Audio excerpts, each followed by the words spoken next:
Hey everyone, and welcome back to FSI DFS. I am McKinley412, and today we're going to be looking at this main slate on Saturday, 11-game slate. I do apologize, I'm getting this out a little bit late for you guys, so I'll try to keep it quick for you. A lot of nice pitching options tonight, a lot of great batting spots tonight as well. On the rain side of things, there's a little bit of concern in Baltimore with the Tampa Bay against Baltimore. But I think it's going to be fine. I don't think there's going to be any postponements at all, but it's just something they want to pay attention to with the summer pop-up showers. So with that being said, we'll just kind of go through here. I'm not going to go through every pitcher with this large of a slate. I'll just kind of highlight some of the guys that are important and I think need to be mentioned here. Then we'll go through the bats. Julio Urias, 10.5K at home against the Angels. The Angels, one of the better teams in the entire league against left-handed pitching.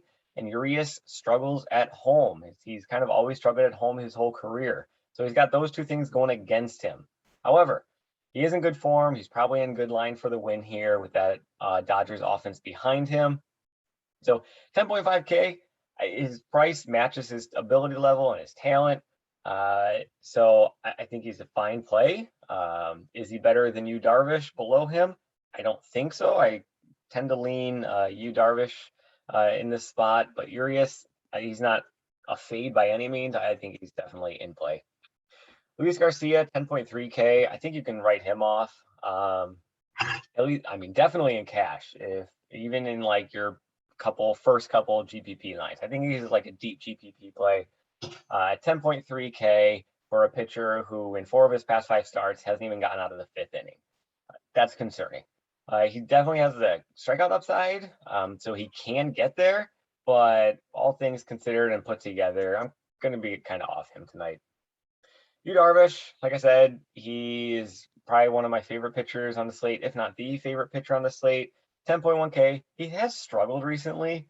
Let me pull up his logs. He has struggled recently. But we know he has that ceiling. That's probably the highest on the slate of any of the pitchers. He's got a very favorable matchup against Arizona. Arizona on the road, for that matter, where they just can't do anything. And Darvish, way better at home on the season than he has been on the road. So he's got that ballpark upgrade, a nice matchup, that ceiling. Yu Darvish, I kind of talked myself into it right there. Probably #1 spot on the slate. And then you get Woodruff and Morton. You kind of debate between these two. I think they're pretty close. Woodruff the better pitcher, but Morton in a better matchup and cheaper. So I tend to lean Morton over Woodruff, but if you think Woodruff is the better play than Morton, that's totally fine as well. Both these guys are definitely in play here, and you want to be making sure you're looking at them for your lineups. McClanahan's a nice spot against Baltimore, but pay attention to the rain. I think you're going to be fine. I don't think there's anything to it. Just pay attention to it. Kim, 8.2K. I think he's probably one of my favorite floor plays in this range.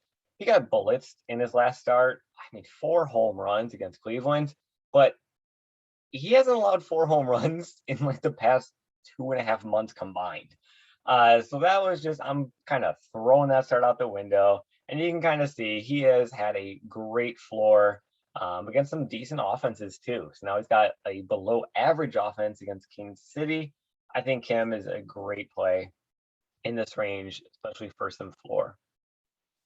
Morgan, I've been seeing some Morgan talk this morning. I guess I'm not as into him tonight as it seems like most people are in the industry.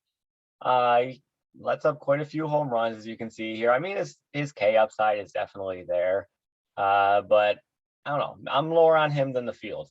So Morgan, nice spot against Detroit, absolutely.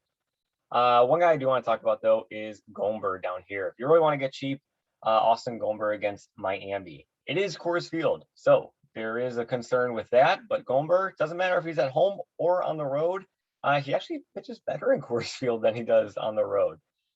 So he's already faced this Miami team once. He did very well against them.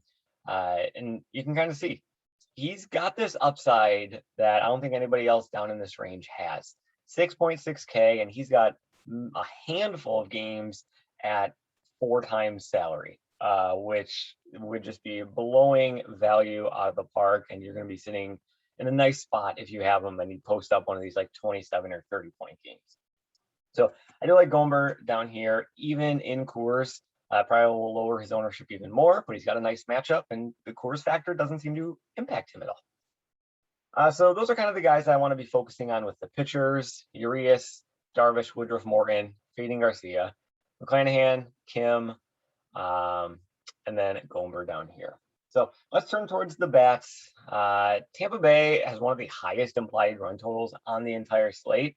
I'm not as high on them as most seem to be, but obviously you're going to be wanting those left-handed guys, but they are just crazy pricey as a team. It's going to be very difficult to kind of full stack these guys at 6.1, 5.5, 5.4, 5.4.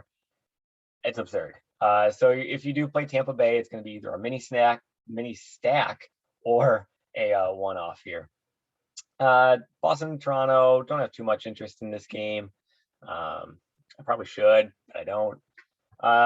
There's so many good offenses in great spots tonight. So if you land on that Boston Toronto game, go for it. Love it. Cincinnati, again, they got that price bump up like crazy going up against Keller, a weak pitcher. You're gonna be looking at Votto, Winker, and Castellanos. Castellanos would be my favorite of the plays just because of that salary. 4.2K is just way too cheap for him. He's above 300 average hitter, especially even against right-handed pitching. He's in a beautiful spot. We all know what the Cincinnati offense can do at home. So Castellanos, one of my favorite plays on the entire slate.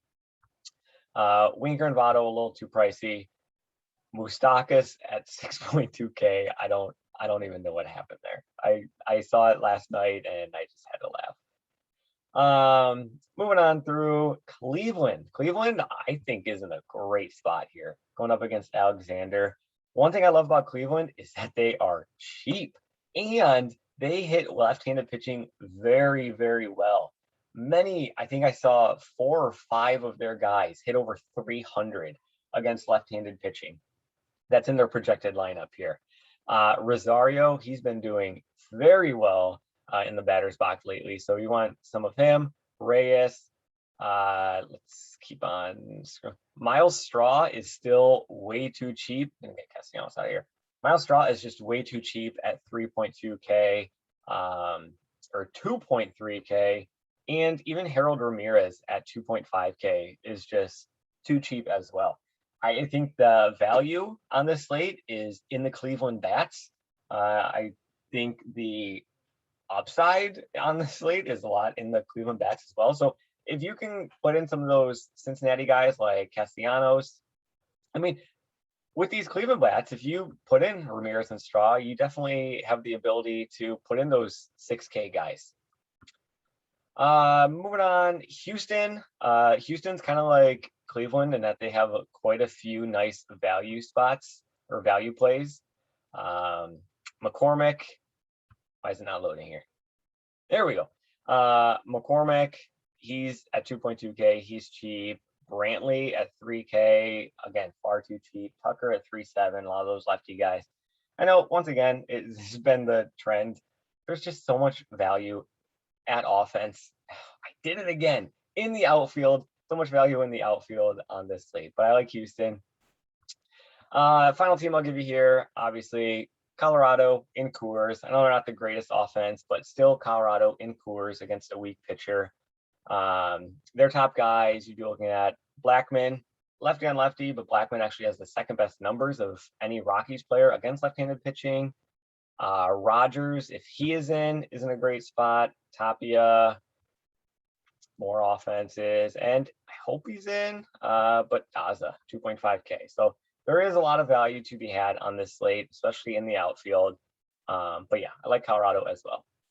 Other teams I didn't really mention, but I still think are in a great smash spot. The Dodgers, San Diego, Atlanta, St. Louis, and I kind of mentioned Tampa Bay is a nice spot as well. So that kind of covers things. Large slate, there's so many different routes that you can go. If I didn't mention one team, it doesn't mean that they're a fade. Trust your research. These videos just kind of help to guide you in the right direction for you to profit. So as always, thanks for watching. Good luck in your contest, and we will see you in the next video.